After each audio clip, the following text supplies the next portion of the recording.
saya ingin menyampaikan bahwa komitmen saya semenjak awal berada di sisi masyarakat untuk membela para korban akibat ulah daripada para mafia skincare.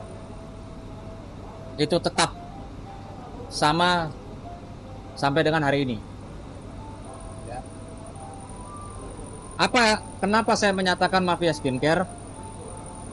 Karena ada salah satu pengusaha pabrik pembuat maklon, di mana ada beberapa pengusaha skincare yang dimana pengusaha skincare itu saat ini sedang ramai dibicarakan karena diduga diperas ya, atau mau diperas oleh Nikita Mirzani. Si pengusaha skincare itu membuat ya produknya di sebuah pabrik yang dimana pabrik tersebut sudah mengakui kepada saya ya dengan sangat menyesal dalam kandungan produk-produk skincare yang mungkin saja saat ini beredar di masyarakat terdapat kandungan-kandungan yang berbahaya ya, artinya ini betul-betul dapat merugikan masyarakat atau mengganggu kesehatan masyarakat. Dia menyampaikan kepada saya bahwa pabriknya di mana tempat si pengusaha skincare ini membuat ada bahan-bahan yang tidak seharusnya masuk dalam produk-produk tersebut. Maka bersama ini saya juga ingin menyampaikan kepada Doktif ya, saya Bang Nahak pada saat itu bertemu dengan teman-teman media menyatakan sikap siap membantu masyarakat korban skincare, dan masih sampai detik ini kami berkomitmen akan hal itu. Yang dimana pada saat kami menyampaikan jumpa pers terkait dengan komitmen kami, yang dimana pada saat itu ada senior kami yaitu Bang Petrus Balapationa yang secara profesional saat ini sedang menjadi kuasa hukum dari salah satu pengusaha skincare. Kami ingin menyampaikan bahwa tidak ada kaitannya dengan kami ya. Saya tidak kenal dengan klien dari Bang Petrus Balapationa, pengusaha skincare, saya tidak kenal. Dan kami juga ingin menyatakan, mengklarifikasi bahwa kami bukan bagian atau tidak menjadi pengacara pengusaha skincare. Karena ini perlu digarisbawahi supaya tidak ada fitnah, tidak ada dugaan, tidak ada kekecewaan masyarakat terhadap kami yang sudah berkomitmen untuk ikut berperang melawan para yang merasa dirinya mafia skincare. Ya. Penting ini kami sampaikan supaya tidak ada ya. Saya lihat di postingan Instagram dan di situ juga Doktif bicara ya. Nah, ini. Ya, ini ada foto saya nih. Ada foto saya, foto Bang Petrus dan ada Bang Nahak pada saat itu yang menyatakan kita siap memerangi mafia skincare. Namun saat ini ketika Bang Petrus ya secara profesional sebagai seorang advokat dan tidak terikat kepada kami, saat ini menjadi kuasa hukum dari salah satu pengusaha skincare, ya itu sah-sah saja. Yang kami ingin sampaikan tidak ada kaitannya dengan kami. Gitu ya Pak? Mungkin Bang Nahak mau menyampaikan? Ya, terima kasih. Selamat sore teman-teman semua. Bahwa pertama-tama saya dan Bang Sunan juga sudah punya komitmen bahwa setiap korban daripada skincare yang saat ini beredar, mohon hubungi kami. Itu komitmen kami sampai hari ini pun masih tetap berjalan. Yang kedua bahwa untuk pengusaha ya, pengusaha kosmetik atau dalam hal ini adalah skincare yang ada dugaan ada bahan-bahan berbahaya, bahkan ada dugaan mafia skincare, kami juga minta kepada pihak pemerintah, terutama Kementerian Kesehatan dan juga BPOM untuk turun tangan mengevaluasi yang namanya izin yang pernah dikeluarkan kepada perusahaan kosmetik atau skincare yang beredar saat ini.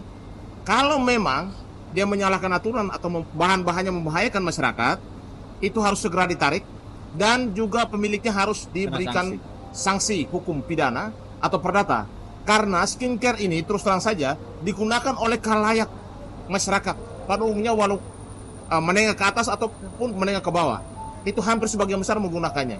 Makanya kami minta juga supaya evaluasinya juga oleh pihak yang memberi izin.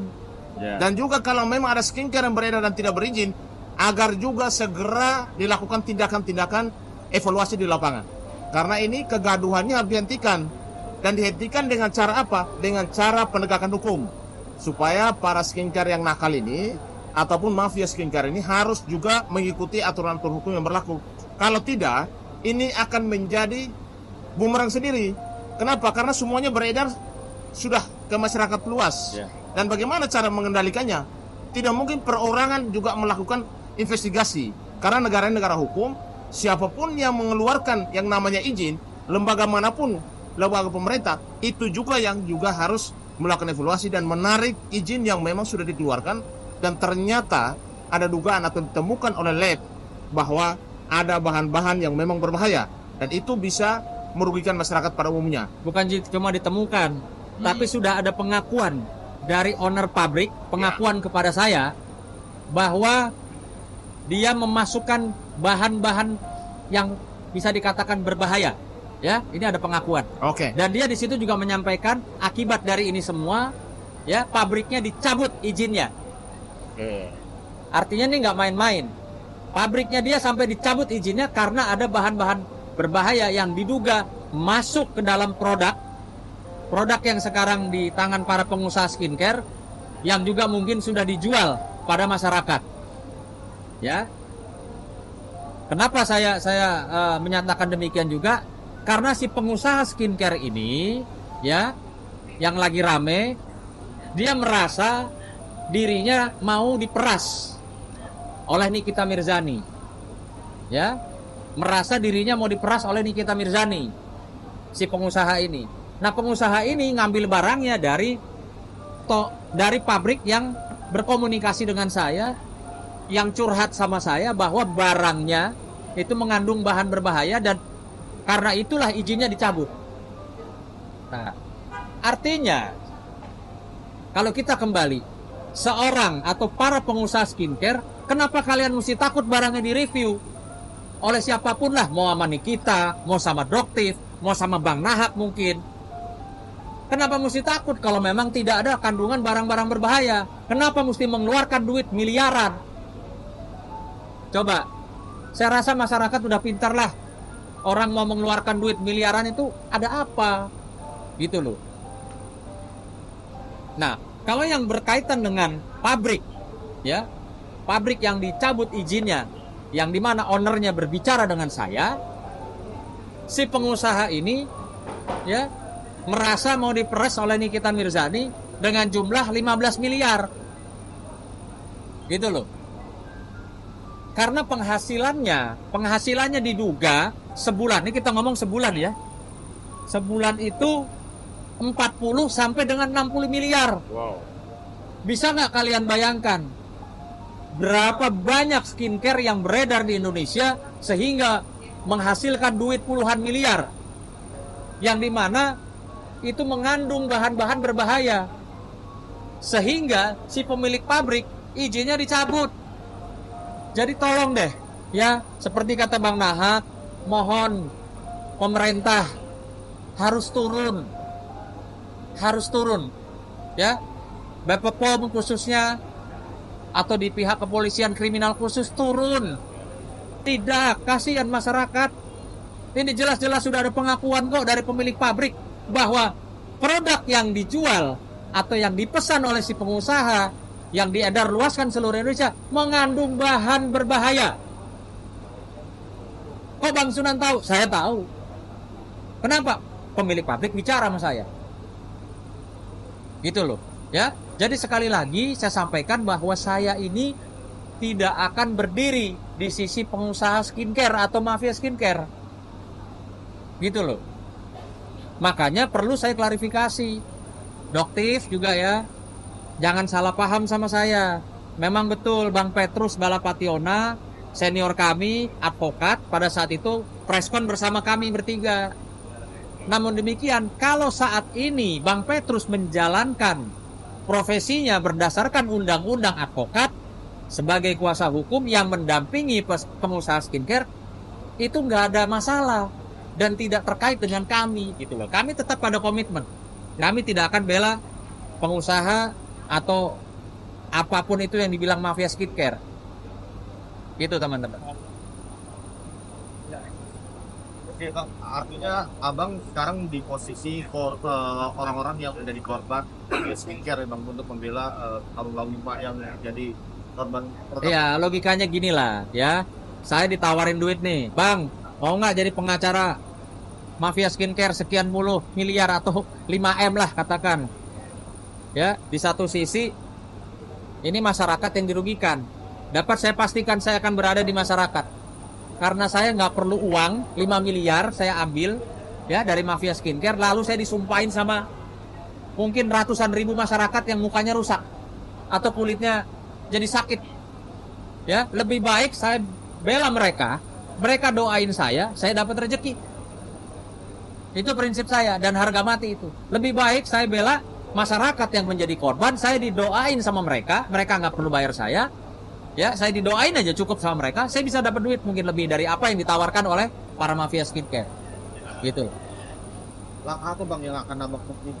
Ya pasti kan saya udah bilang ya, DM saya itu atau Instagram saya itu tidak dikunci. Silahkan DM kalau mempunyai alat bukti dan menjadi korban, produknya siapa, belinya di mana gitu loh. Silahkan. Atau bisa tulis di kolom-kolom komentar postingan saya. Gitu loh. Bang, ini yang diikuti siapa nih Bang yang memalsukan Inisial, Bang. apa? Apa tuh? Inisial yang mengedarkan produk yang berbahaya ini siapa sih Bang? Inisial aja Bang. Saya tidak mau menuduh seseorang. Saya di sini menyampaikan sesuatu yang saya ketahui. Kalau pemilik pabrik sudah curhat sama saya, sudah mengeluh sama saya karena izinnya dicabut, ya, dikarenakan ada dugaan bahan-bahan berbahaya ikut masuk dalam produk skincare, dan di saat ini mungkin ada di tangan para pengusaha skincare atau bahkan sudah beredar di masyarakat. Artinya saya tidak bisa menunjuk ini pengusaha mana nih yang barangnya ini, nggak bisa. Cuman yang pasti jangan tantang saya untuk membuktikan, nanti saya tunjuk bener gitu loh. Dari pabrik ini ke sana loh ya, dari pabrik ini ke sana loh ya. Gitu. Cuman saya nggak mau mendahului sebelum nanti ada korban-korban kan gitu Bang. Kalau ada korban datang dan kalau kebetulan memang produk skincare-nya yang dibuat dari pabrik ini, baru saya ngomong. Tapi masih ada berkaitan dengan pelapornya Nikita Mirzani itu kan? Mana? Pelaku pabrik skincare itu masih ada. Itu tadi ya, karena gini, ini masyarakat juga mesti tahu ya. Saya berikan sedikit edukasi ilmu yang saya ketahui bahwa pabrik skincare itu di mana tempat maklon yang membuat ya produk dari skincare itu, dia bisa menjual kepada beberapa pengusaha. Kan pengusaha ini, pengusaha skincare nggak punya pabrik, ya. Artinya dia pesan barang dari pabrik A. Nah, pabrik A ini bisa membuat produk skincare itu untuk pengusaha A, untuk pengusaha B, untuk pengusaha C. Artinya saya nggak tahu nih produk-produk yang dianggap berbahaya seperti apa yang disampaikan oleh pemilik pabrik itu ada di beredar di mana saja, saya nggak tahu. Dan saya tidak mau menuduh. Cuman dapat saya pastikan saat ini, detik ini sedang beredar luas di masyarakat khususnya di Indonesia ini produk-produk skincare yang mungkin saja terkontaminasi bahan-bahan yang berbahaya seperti yang disampaikan oleh pemilik pabrik yang membuat skincare tersebut. Bahkan dalam arti pabrik mempunyai SOP dalam memproduksi suatu produk. Apakah ini ada intimidasi dari si pengusaha ini untuk memasukkan barang yang dikatakan tidak lolos uji bang. Tapi jadi lolos nih bang. Gimana nih bang? Dia data. Ya, saya perlu sampaikan bahwa sebenarnya kan ada undang-undang juga yang mengatur tentang skincare, yaitu Undang-Undang Nomor 8 Tahun 99 tentang perlindungan konsumen. Ya, terdapat dalam pasal 29 Undang-Undang Nomor 8 Tahun 99. Dalam pelanggaran itu ancaman hukumannya lumayan besar, itu 5 tahun. Plus dendanya juga cukup besar, miliaran.